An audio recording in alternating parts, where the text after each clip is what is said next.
Following childbirth, women face a pervasive cultural expectation to quickly return to a pre-pregnancy state.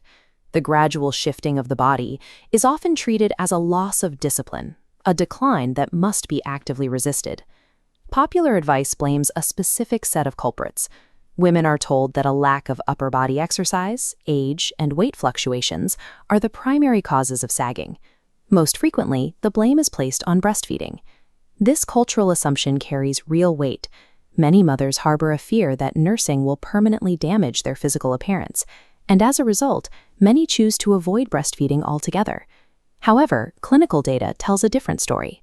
Studies tracking thousands of women have exonerated breastfeeding as a cause of Ptosis. The rate of tissue descent remains essentially the same, whether a mother nurses for a year or relies entirely on formula. The true cause is an internal remodeling process. This shift in the breast's internal architecture is triggered by the onset of pregnancy itself, long before a child is ever born. To understand this shift, we have to look past the skin. The breast is a unique organ in the human body because it completely lacks any intrinsic muscular support to hold its shape. Its structural integrity relies on an internal suspension system known as Cooper's ligaments, thin fibrocollagenous septa that act as the breast's primary load-bearing structures. These ligaments form a honeycomb mesh. As shown in this cross-section, they anchor mammary glands to the pectoral fascia and connect directly to the skin. Their strength comes from type 1 collagen bundles, providing the tensile strength required to keep tissue projected against gravity. The internal mesh dictates the breast's shape. Any permanent sagging represents a structural failure of this specific collagen scaffolding. The material properties of the breast begin to change at the start of pregnancy. The body releases a massive influx of hormones to prepare the mammary glands for milk production. One of the most significant is Relaxin. This hormone peaks early in the first trimester and is primarily responsible for loosening pelvic ligaments to allow the body to expand during childbirth. Because relaxin travels through the bloodstream, its effects are systemic. It binds to receptors throughout the body's connective tissues, including those within the breast's internal scaffolding. This binding triggers the release of matrix metalloproteinases, or MMPs. These enzymes actively degrade the type 1 collagen in Cooper's ligaments, turning what was once a firm structural lattice into a loose, weakened web. By the second trimester, the breast's primary scaffolding is chemically softened from the inside out. It is now vulnerable to mechanical stress.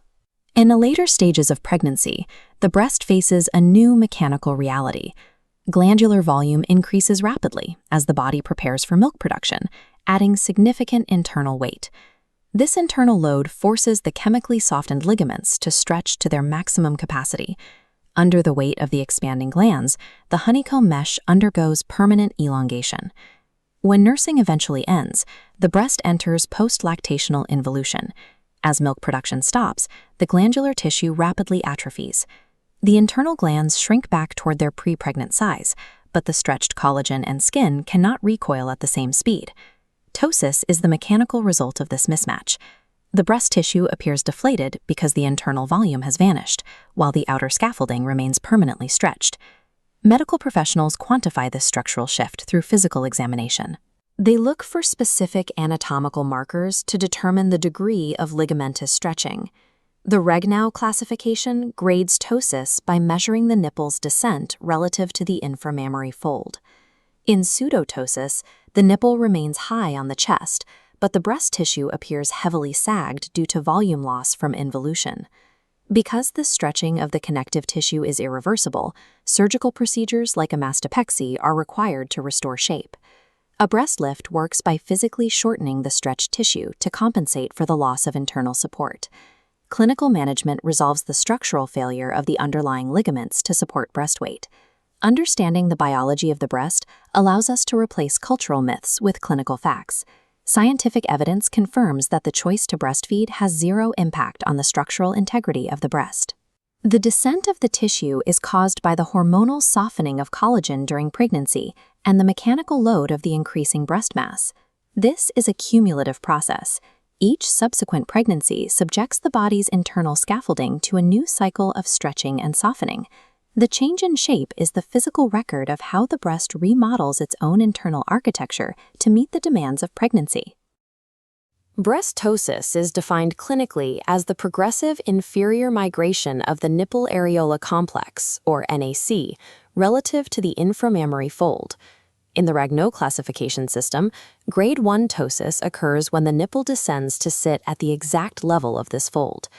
As the condition progresses through grades 2 and 3, the nipple drops completely below the lower contour of the breast, accompanied by an accumulation of redundant tissue in the lower skin envelope. This is distinct from pseudotosis, a condition where the upper quadrant loses glandular volume and deflates, but the nipple itself remains at or above the inframammary fold. This morphological shift creates physical discomfort and carries significant emotional weight for the patient. To understand why this happens, we have to examine how the breast transitions from a dormant adipose organ into a high-functioning secretory apparatus, a shift that demands rapid structural adaptation. There is a pervasive misconception among both patients and clinicians that the mechanical act of breastfeeding, the physical suckling and downward pull, is what stretches the breast tissue. Current medical literature confirms this is incorrect. The mechanics of infant feeding are etiologically insignificant to the development of ptosis. The dominant predictors of ptosis severity are the total number of pregnancies a woman experiences, her pre-pregnancy body mass index, and lifestyle factors like smoking. The actual underlying cause is a highly specific, endocrinologically mediated degradation of the breast's internal scaffolding. This chemical deterioration is compounded by the extreme static and dynamic volumetric loading that takes place immediately postpartum. Breast ptosis is a failure of the internal scaffolding, a process initiated by pregnancy hormones and accelerated by individual mechanical and lifestyle stressors. Unlike other regions of the body, the female breast lacks intrinsic muscular support. Its structural integrity relies entirely on connective tissue. This framework is the breast fibrostructural support system, composed primarily of fibrous, semi-elastic fascial layers, known as Cooper's ligaments. Histologically, these ligaments are constructed mostly of dense, high-tensile type 1 collagen, designed to hold tissue in place against gravity. This graph displays the behavior of healthy Cooper's ligaments under physical load. Uniaxial tensile testing shows a steep curve of resistance as tension increases. Stiffness becomes highly consistent only after the collagen fibers are fully stretched, reaching maximum tension resistance. Because this connective system must tolerate the entire dynamic load of the breast mass, any chemical alteration to its tensile strength risks an architectural collapse. During the first trimester, a massive systemic influx of hormones floods the body to orchestrate glandular development and modify connective tissue. The primary architect of tissue laxity is the H2 relaxin peptide, encoded by the RLN2 gene, which reaches its peak concentration at 12 to 14 weeks of gestation. Relaxin molecules flood the extracellular matrix, actively binding to G-protein-coupled receptors, known as RXFP1, within the connective tissues.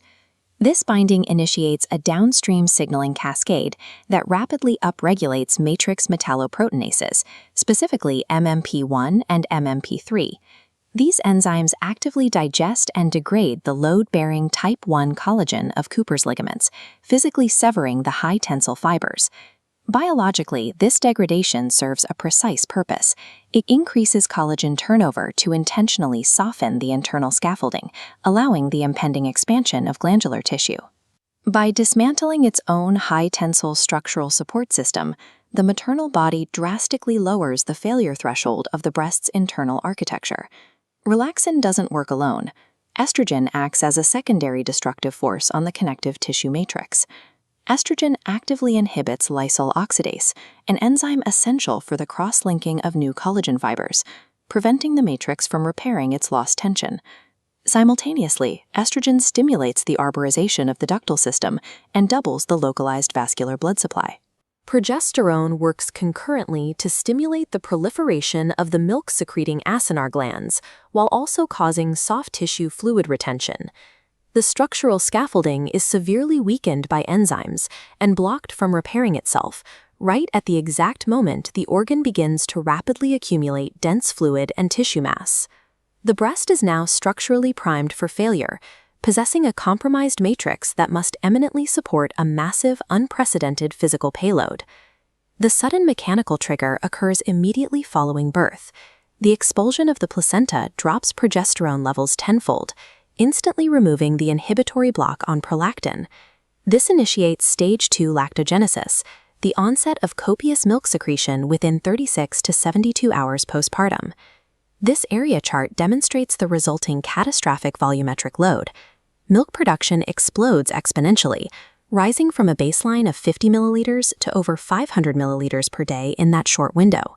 This rapid fluid accumulation causes severe physical engorgement, stretching the skin envelope to its absolute maximum capacity. These immense static and dynamic loads are now pulling directly on the chemically digested, uncross-linked Cooper's ligaments. Unable to support the rapid weight gain, the ligaments are pushed entirely beyond their natural elastic yield points. This rapid volumetric expansion acts as the definitive breaking point, irreparably tearing the softened architectural scaffolding of the breast. The final stage of this process is post-lactational involution, the phase following weaning where prolactin levels decline and milk production ceases. The cellular response during involution is driven by apoptosis, the rapid, programmed cell death of the milk-secreting epithelial cells. This creates a gross anatomical disparity. The heavy glandular volume disappears rapidly, but the overstretched skin and Cooper's ligaments cannot bounce back. This graph illustrates the engineering reality. The ligaments have suffered plastic deformation. They have been stretched past their elastic limit and permanently lengthened. Clinically, the breast tissue now sags freely within the redundant envelope. Post-lactational involution does not cause ptosis. It merely removes the fluid volume that was temporarily masking the catastrophic ligamentous destruction underneath. This connective tissue remodeling is not localized solely to the breast or pelvic region. The destructive antifibrotic effects of relaxin and estrogen induce systemic ligamentous laxity throughout the entire musculoskeletal system, increasing the risk of peripheral joint injuries like ACL tears. This technical chart illustrates empirical data on muscle tendon morphology. Looking closely at sections B and C, we see a quantitative shift in fiber diameter and the transition of muscle fiber types across non-pregnant, pregnant, and lactating states. These systemic muscle tendon shifts mirror the local destruction in the chest, confirming that the maternal body globally sacrifices its connective tissue integrity. Gestational breast ptosis is just one highly visible symptom of a global structural remodeling required to accommodate human reproduction. Because the collagen matrix has been degraded at the molecular level, non-surgical or conservative recovery of breast ptosis is biologically impossible. Mechanical re-engineering through surgical correction, specifically a mastopexy, remains the only viable method to restore the failed architecture. A mastopexy procedure re-engineers the breast by manually excising the redundant, overstretched skin and mechanically repositioning the nipple-areola complex higher on the chest wall. When this skin lift is combined with an implant, an augmentation mastopexy, the procedure also artificially replaces the volume loss to post-lactational apoptosis. Ultimately, the clinical and scientific consensus is clear. We must stop blaming the physical mechanics of breastfeeding for a structural failure engineered by gestational endocrinology. Breast ptosis represents a permanent physiological sacrifice of the mother's fibrostructural scaffolding, a complex engineering failure designed specifically to ensure infant survival. There is a deeply entrenched cultural assumption about motherhood that the act of breastfeeding ruins breast structure. This idea carries immense psychological weight, driving maternal anxiety, and heavily influences deeply personal decisions about whether or not to breastfeed an infant. But this anxiety is built on a complete misdiagnosis of human anatomy. To understand why, we must examine the body's true structural engineering. Unlike other parts of the body, the breast doesn't contain contractile muscle to hold its shape. It is composed primarily of heavy glandular tissue and fat. So how does it support itself? Look at this 3D wireframe schematic. These intricate web-like bands spanning from the rigid chest wall are Cooper's ligaments. In a pre-pregnancy body, they hold a high level of resting tension, rigidly bearing the load with high tensile strength. This is where the mechanical paradox begins. Society points to the external, postpartum act of nursing, as the force that stretches these cables out of shape. But that ignores the massive internal forces that preceded it. To locate the actual point of structural failure, we must rewind the timeline to a systemic biomechanical event long before a baby ever latches. The timeline starts at pregnancy, driven by an invisible chemical catalyst, a hormone called relaxin. Relaxin has a clear evolutionary directive. It targets the dense, rigid ligaments of the pelvis, loosening them to allow the physical passage of a baby during childbirth. But there's a biological loophole. Relaxin doesn't stay confined to the pelvis. It floods the entire system, changing the molecular composition of connective tissue everywhere. When that hormone reaches Cooper's ligaments, their tensile strength plummets. The rigid suspension cables rapidly uncoil and soften into a loose, pliable matrix. The structural scaffolding of the area is chemically compromised months before any mechanical feeding stress occurs. Right as those suspension cables are weakening, the body introduces a massive mechanical burden. Cellular volume and mass rapidly increase as the mammary glands prepare for potential lactation. This diagram illustrates the tension. A massive downward weight pulls against the softened Cooper's ligaments, creating extreme strain. Across the 9-month timeline, continuous gravitational load on elasticized tissue causes it to yield. The ligaments stretch, and tissue volume shifts downward. This architectural remodeling happens entirely in utero. The permanent structural elongation is finished before birth. Pregnancy's extreme physics reshape the internal architecture, rendering the later mechanical act of breastfeeding irrelevant.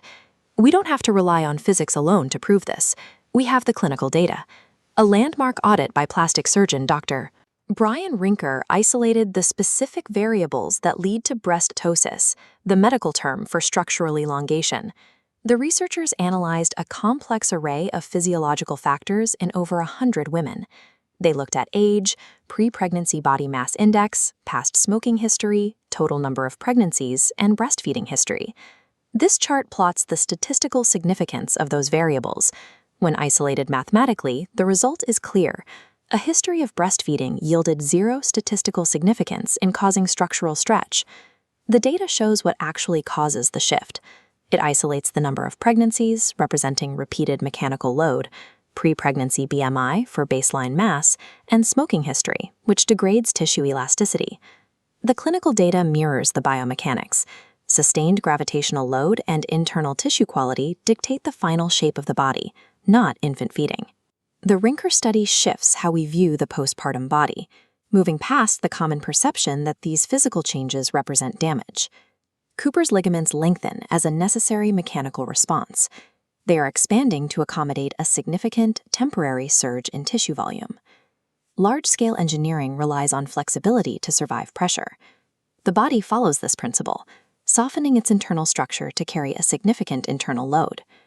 Recognizing these mechanics allows for a shift in perspective, grounding the experience in physics rather than failure. The resulting shape of the body is a record of these 9 months, a physical conclusion to the high-pressure physics and chemistry of pregnancy. The anterior chest wall supports complex, dynamic glandular structures. The female breast presents a unique biomechanical challenge. It is a heavy, projecting organ resting entirely on the outside of the ribcage. To maintain its position, it relies on 0 intrinsic skeletal support. It contains no bones, and it possesses no skeletal muscle. This 3D medical simulation of the anterior chest wall isolates the true support system. It is a specialized fascial network known as Cooper's ligaments. These connective bands thread continuously through the glandular matrix, anchoring the deep dermis directly to the strong pectoral fascia underneath. This hyper-elastic design is engineered to handle decades of daily movement. Yet, during pregnancy, this exact network frequently undergoes irreversible mechanical failure. In clinical terms, we define this failure as ptosis. It is a specific, quantifiable collapse of structural integrity within the connective tissue. Ptosis occurs when precise endocrinological changes collide with extreme biomechanical forces, causing the fascial tissue to permanently yield. This process is defined in material science as viscoelastic creep. In this extreme macro simulation, we observe the baseline physics. The healthy gold collagen matrix responds to a tension load by stretching and flawlessly recoiling. The tissue is anisotropic, its fibers specifically aligned to resist varied angles of force. This structure allows the matrix to absorb and distribute normal dynamic loads, like the sudden, fluctuating forces generated during athletic impact. Through the vital mechanism of biological recoil, the elastin and collagen fibers return to their exact resting length the moment the tension drops. Under normal parameters, this hyperelastic tissue endures significant transient stress without suffering plastic deformation. Early gestation introduces biochemical alterations that begin to change the integrity of the connective tissue matrix. The process begins with the secretion of relaxin, a peptide hormone primarily evolved to induce extreme laxity in the pelvic joints for childbirth. Relaxin acts systemically. This map plots the hormone's RXFP1 receptors, showing high concentrations in the pelvic floor and across the mammary suspensory matrix. When the relaxin binds to these specific RXFP1 receptors in the breast, it actively downregulates the synthesis of new collagen. The existing extracellular matrix begins to degrade. The critical crosslinks that give individual collagen fibrils their structural rigidity break apart. The mathematical result is a steep drop in the tissue's overall tensile threshold. Before any physical weight is added to the chest wall, the suspensory matrix is already biochemically compromised and primed for failure. This chemical softening occurs exactly as the body introduces a severe, unrelenting mechanical catalyst. Gestational glandular hypertrophy causes the lobules to rapidly expand for milk production, increasing the absolute mass of the breast. This comparative visualization demonstrates the difference in force. On the left, a fluctuating waveform of dynamic athletic load. On the right, gestational hypertrophy acting as a continuous, flat vector of static mass pushing downward. It applies an uninterrupted 24-hour-a-day downward force on the chest wall. This severe physical load compounds the danger because it is applied exactly when the ligaments are at their lowest chemical tensile strength. Neither the mass nor the hormone alone causes severe ptosis. It is the simultaneous intersection of static load and chemical laxity that forces the tissue beyond its limits.